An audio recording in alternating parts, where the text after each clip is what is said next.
नमस्कार, good morning. मैं हूँ प्रकाश मेहता। आज आपको बीए पार्ट सेकंड राजनीति विज्ञान पेपर भारतीय राज्य व्यवस्था के टॉपिक मिली जुली या गठबंधन सरकार हम बात कर रहे थे। राष्ट्रीय एकीकरण या राष्ट्रीय एकता की समस्या हमने पहली समस्या की बात की थी आतंकवाद, दूसरा था हमारा जातिवाद, तीसरा था हमारा क्षेत्रीयता, चौथी जो हमारी समस्या थी धर्म एवं सांप्रदायिकता, और पांचवी जो समस्या थी धर्म एवं सांप्रदायिकता, पांचवी जो समस्या थी मिली जुली सरकार। इस प्रकार राष्ट्रीय एकता के संबंध 5 समस्याओं की बातें करेंगे, 5 समस्याओं का अध्ययन करेंगे। 4 समस्याओं का हमने अध्ययन पूर्व में कर लिया। मिली जुली अर्थात गठबंधन की सरकार की बात, ये हमारा अध्ययन वर्तमान में अब चल रहा है कि गठबंधन की सरकार कौन कौन सी होती है। गठबंधन की सरकारों का जो हमने अध्ययन किया उसमें पहले हमने अध्ययन किया संसदीय शासन व्यवस्था। पहला जो हमारा अध्ययन था संसदीय शासन व्यवस्था। संसदीय शासन व्यवस्था में 2 प्रकार की सरकारें आती है, एक दलीय जिसमें एक दल का बहुमत हो, और मिली जुली अर्थात गठबंधन की सरकार। ये हमने अध्ययन पूर्व वाले वीडियो में किया था। पूर्व वाले वीडियो में हमने इस दोनों चीजों का अध्ययन किया था। फिर हमारा अध्ययन था मिली जुली सरकारों के लक्षण। मिली जुली अर्थात गठबंधन सरकारों के लक्षण, ये हमने 6 लक्षणों का अध्ययन किया था कि ये लक्षण मिली जुली सरकारों में पाए जाते हैं। ये लक्षण हमने मिली जुली सरकारों में पाए जाते हैं। फिर हमने मिली जुली या गठबंधन की सरकारों का मिली जुली या गठबंधन की सरकारों के प्रतिमान, ये हमने प्रतिमान मॉडल, ये हमने 4 प्रतिमानों पे अध्ययन किए, 4 प्रतिमानों की बात की। फिर हमने भारतीय राजनीति और मिली जुली सरकार, फिर हमारा अध्ययन था भारतीय राजनीति व मिली जुली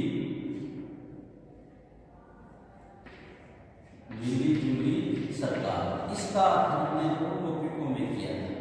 एक तो राज्यों में मिली जुली सरकार, दूसरा था केंद्र में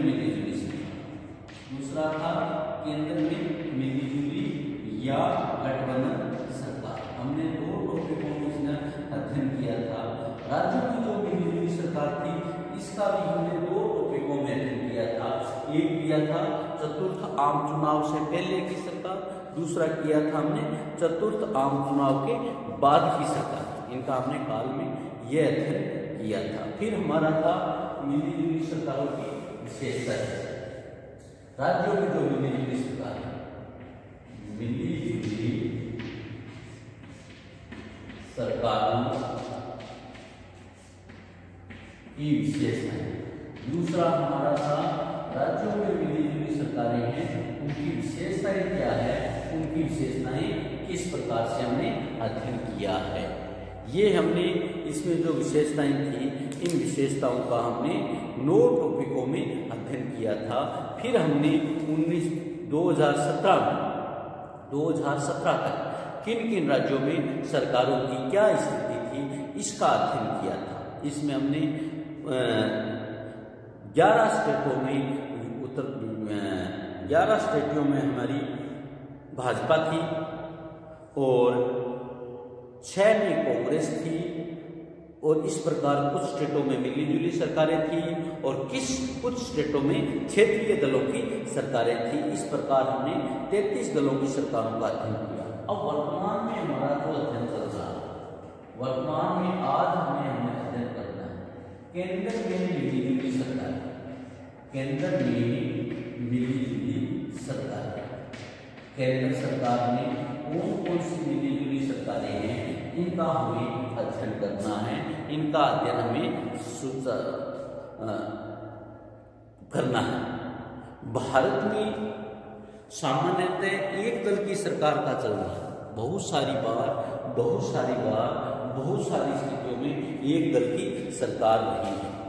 इसलिए हम भारत में सामान्यतः एक दल की प्रधानता वाली बहुदलीय व्यवस्था कह सकते हैं। दल तो बहुत सारे हैं परंतु प्रधान उनमें एक दल रहता है। जैसे 1989 से पूर्व देश के केंद्र की राजनीति में कांग्रेस पार्टी भारी रही थी। फिर 2014 के बाद भाजपा या भारतीय जनता पार्टी हावी रही थी। दल तो बहुत सारे हैं परंतु प्रधान दल एक दल रहता है। दलीय व्यवस्था के इस स्वरूप के कारण, दलीय व्यवस्था की इस स्थिति के कारण लोकसभा में सामान्यतः एक राजनीतिक दल को स्पष्ट बहुमत प्राप्त हो जाता था और केंद्रीय सरकार पर एक दल की सरकार का गठन होता था। इस प्रकार 1988 तक केंद्र में एक दलीय सरकार एक सामान्य स्थिति और मिलीजुली सरकार अपवाद स्वरूप की स्थिति थी। लेकिन इसके पश्चात भारतीय राजनीति में एक दल की प्रधानता समाप्त हो गई। 1996 से 2013 तक राजनीतिक अनुमान यह था कि निकट भविष्य में एक दल पुनः स्थापित नहीं होगा। लेकिन 2014 में 16वीं लोकसभा के चुनाव में भाजपा के नेतृत्व वाले एनडीए, नेशनल डेमोक्रेटिक फ्रंट, राष्ट्रीय जनतांत्रिक गठबंधन ने भारी सफलता की तथा भाजपा को अकेले 282 सीटों पर विजय प्राप्त कर बहुमत प्राप्त कर लिया। इसके साथ ही देश में एक राजनीति को बहुमत वाली सरकार का पुनः दौर शुरू हो गया। 1968 तक लोकसभा में सदैव एक राजनीतिक दल का बहुमत प्राप्त होता था। लेकिन 1969 में कांग्रेस का विभाजन हुआ और इस विभाजन के परिणाम स्वरूप श्रीमती गांधी की सरकार अल्पमत सरकार हो गई। यह सरकार भारतीय साम्यवादी दल, धर्मों के समर्थन तथा कुछ अन्य राजनीतिक दलों के मुद्दों के आधारित सरकार बनी थी। लेकिन यह स्थिति 1.5 वर्ष से भी कुछ समय तक रही। 1971 में लोकसभा में 5वें चुनाव में श्रीमती गांधी को और उसका राजनीतिक दल सत्ता कांग्रेस में भारी बहुमत प्राप्त कर लिया। भारतीय संघ में केंद्र में अनेक बार मिलीजुली सरकारें स्थापित हुई। इनका प्रत्येक का विवेचन हम निम्न बिंदुओं के आधार पर करेंगे। सबसे पहले मिलीजुली सरकार बनी 1977 में जनता पार्टी की सरकार। 1977 में जनता पार्टी की सरकार। 1977 में जनता पार्टी की सरकार, यह कौन सी थी? केंद्र की मिलीजुली सरकार का पहला था। केंद्र की मिलीजुली पहली सरकार।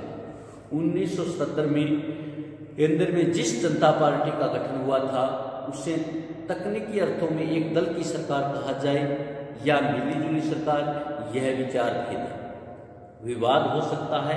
लेकिन यह सरकार गठन और कार्यकारण में एक मिलीजुली सरकार थी। कुलदीप नायर लिखते हैं, केंद्र में जनता पार्टी सरकार की स्थिति एक मिलीजुली सरकार जैसी थी कि उसमें बहुत प्रभावशाली नेता थे। अलग अलग सत्ता में भागीदारी सभी गुट इस बात के प्रति सजग रहे। जनता पार्टी के एक चुनाव चिन्ह पर चुनाव लड़कर 539 में से 270 स्थान प्राप्त कर लिए थे। लेकिन जनता पार्टी का गठन भारतीय राजनीति के 5 घटकों, 5 दलों, संगठन कांग्रेस, जनसंघ, भारतीय लोक दल, संयुक्त समाजवादी दल और चंद्रशेखर के नेतृत्व में विरोधी कांग्रेस ने मिलकर हुआ था। ये कई दलों की मिलकर जनता पार्टी सरकार बनाई गई थी। जगजीवन राम के नेतृत्व में कांग्रेस फॉर डेमोक्रेसी इसके बाद में शामिल हुई थी। वो सोचा गया था कि जनता पार्टी में भावनात्मक एकता पाई जाएगी, भावनात्मक एकता स्थापित हो जाएगी, लेकिन ऐसा नहीं हुआ। सरकार का गठन घटकवाद के आधार पर हुआ था। सरकार के कार्यक्रम में घटकवाद की स्थिति सदैव बनी रही, अलग अलग घटक सदैव बना रहे।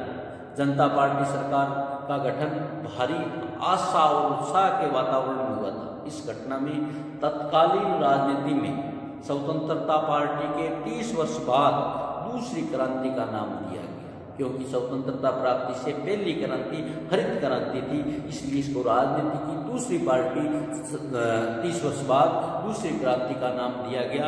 लेकिन व्यवहार में 27 महीने के अलग कार्यकाल में प्रत्येक क्षेत्र में घोर दिशाहीनता देखी गई। देसाई मंत्रिमंडल अपने गठन से लेकर अंत तक सामूहिक उत्तरदायित्व के सिद्धांत का असमता और प्रधानमंत्री की सत्ता का हवास प्रतीत हुआ। इस प्रकार ये जो सरकार थी 19 अगस्त 1979 में गिर गई। फिर दूसरी जो अगस्त 1979 में सरकार बनी, जो 4 महीने के लिए चली, उस सरकार का था मिली जुली अलगमतीय सरकार। दूसरी 1979 में मिली जुली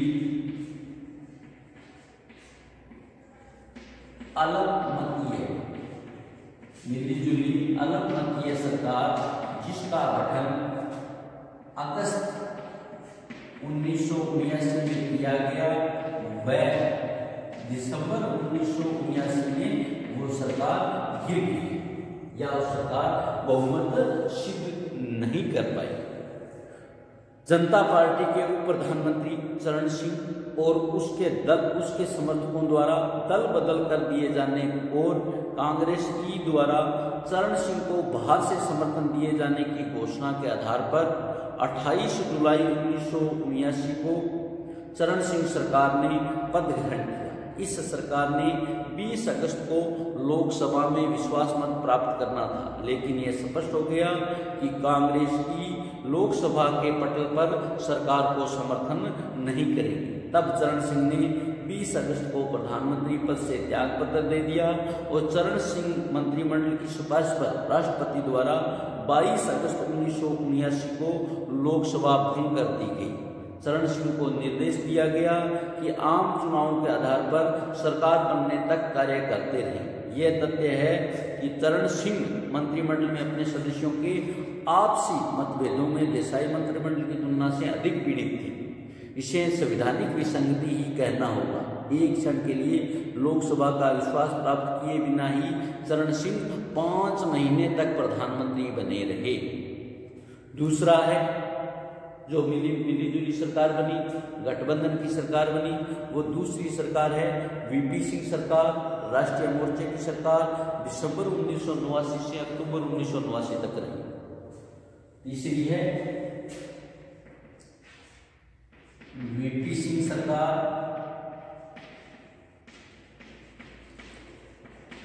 या राष्ट्रीय मोर्चे की सरकार। राष्ट्रीय मोर्चे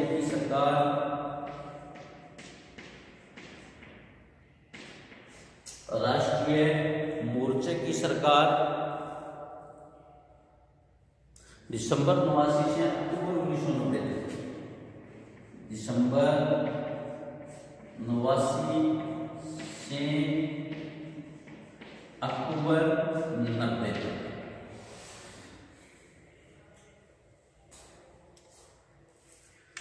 वीपी सिंह के नेतृत्व में गठित मोर्चे की सरकार ने न केवल मिलीजुली सरकार थी, वरन इसके साथ एक अल्पमतीय सरकार भी थी। 2 परस्पर विरोधी ध्रुव। प्रथम ध्रुव था मार्क्सवादी दल, दूसरे ध्रुव थे वामपंथी दल और दूसरी थी भाजपा। ये वीपी सिंह की सरकार 2 विरोधी ध्रुवों माकपा और भाजपा के बाहरी समर्थन में टिकी हुई। इस सरकार के गठन के आधार निषेधात्मक था, अर्थात कांग्रेस को सत्ता में जाने से रोकना था। इस गठन का गैर कांग्रेस कार्यवाद के आधार पर हुआ था। लगभग 11 महीने के बाद भाजपा ने इस सरकार से अपना समर्थन वापस ले लिया और सरकार धराशायी हो गई। केंद्रीय स्तर पर राजनीतिक अस्थिरता और राजनीतिक अव्यवस्था का जैसा तैसा दौर इस काल में देखा, वैसा कभी कहीं नहीं देखा गया। प्रधानमंत्री और उप प्रधानमंत्री के बीच सह और मात का खेल चल रहा था। राजनीति मारा मारी के खेल में इसमें कोई भी मर्यादा के प्रति चिंतित नहीं था। ऐसी स्थिति में सरकार को जाना ही था। फिर इसके बाद नवंबर 1990 से मई 1991 तक चंद्रशेखर की सरकार है। नवंबर 90 से मई 91 तक चंद्रशेखर की अल्पमतीय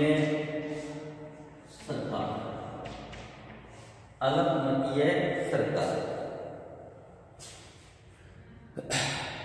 वीपी सिंह सरकार भारी समर्थन पर टिकी अल्पमतीय सरकार थी और चंद्रशेखर सरकार भी भारी समर्थन पर टिकी सूक्ष्म नीति और अति अल्पमतीय सरकार थी। वीपी सिंह सरकार भाजपा के समर्थन पर टिकी थी भारी से और चंद्रशेखर सरकार कांग्रेस के समर्थन से टिकी थी। नवंबर 1990 में जनता दल में विभाजन हो गया। लोकसभा के 54 सदस्यों ने जनता दल से अलग होकर जनता दल एस चंद्रशेखर का गठन किया। कांग्रेस ई ने जनता दल एस की सरकार को बाहर से समर्थन देने की घोषणा की। चंद्रशेखर ने कुछ छोटे राजनीतिक दलों के साथ मिलकर मिलीजुली सरकार का गठन किया। इंदिरा गांधी कांग्रेस के साथ मतभेद हो जाने के बाद चंद्रशेखर सरकार ने 6 मार्च 1991 को त्यागपत्र दे दिया, लेकिन 10वीं लोकसभा के चुनाव जून 91 के मध्य तक सरकार पदारूढ़ रही। चंद्रशेखर सरकार की स्थिति भी वीपी सिंह सरकार की तुलना में बेहद कमजोर थी। चंद्रशेखर बेहद कमजोर थी। हमारा अध्ययन चल रहा था नवंबर 1990 से मई 91 तक चंद्रशेखर की अल्पमतीय सरकार, कमजोर सरकार। इसमें हम बात कर रहे थे कि चंद्रशेखर की सरकार वीपी सिंह की सरकार से भी अधिक कमजोर थी। उसके क्या कारण थे? उसके 2 कारण थे।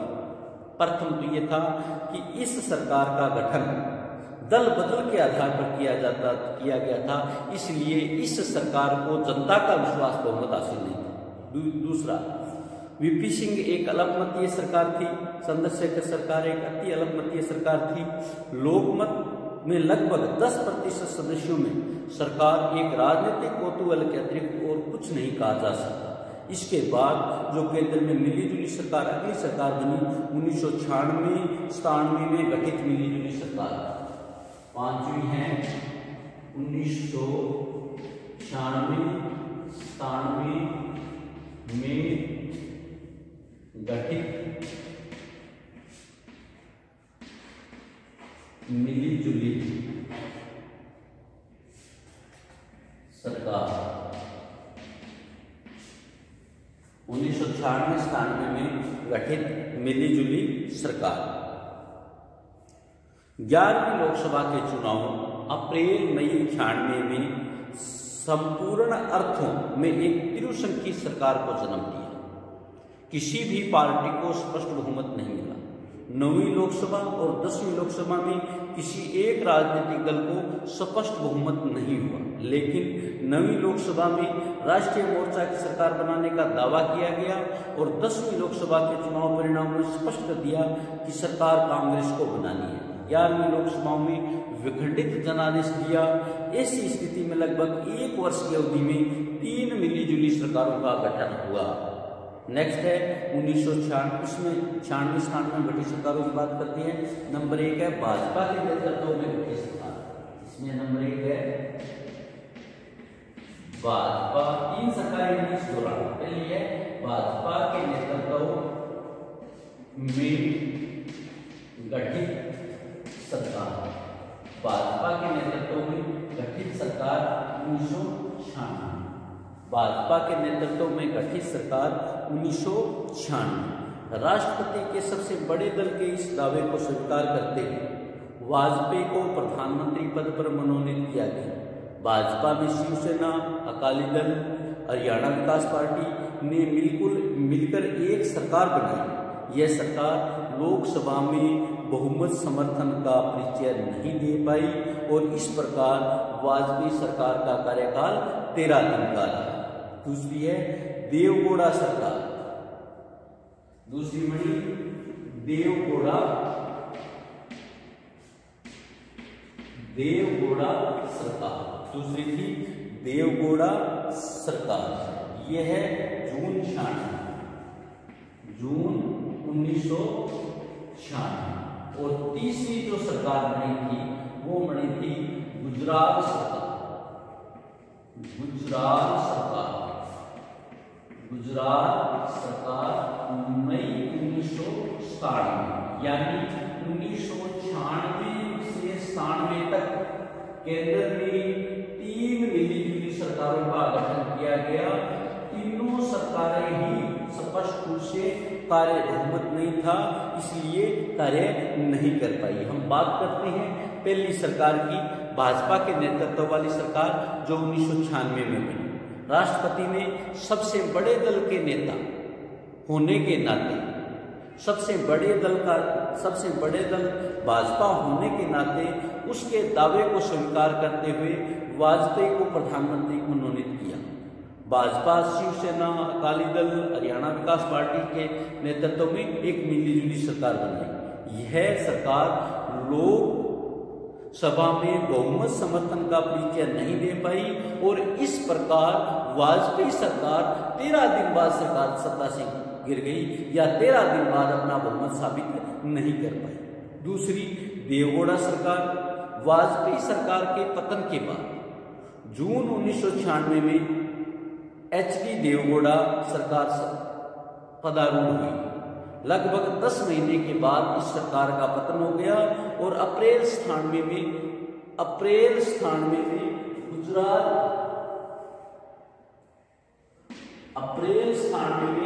गुजराल सरकार सत्ता में आई। गुजराल के नेतृत्व में 2 अलग अलग सरकारें बनी, लेकिन कुछ बातों में एक ही सरकार के 2 रूप कहा जा सकता है। इन 2 सरकारों में एक ही सरकार के 2 रूप कहने के आधार है। प्रथम, ये दोनों सरकार अल्पकाल सरकार थी जिसका गठन कांग्रेस और मार्क्सवादी दलों के समर्थन पर टिका हुआ था। और सबसे महत्वपूर्ण बात थी, ये निषेधात्मक गठबंधन था, कांग्रेस को सत्ता में रोकने के लिए गठबंधन था। तीसरा, इन तीनों सरकारों का अनमेल बेमेल गठबंधन था।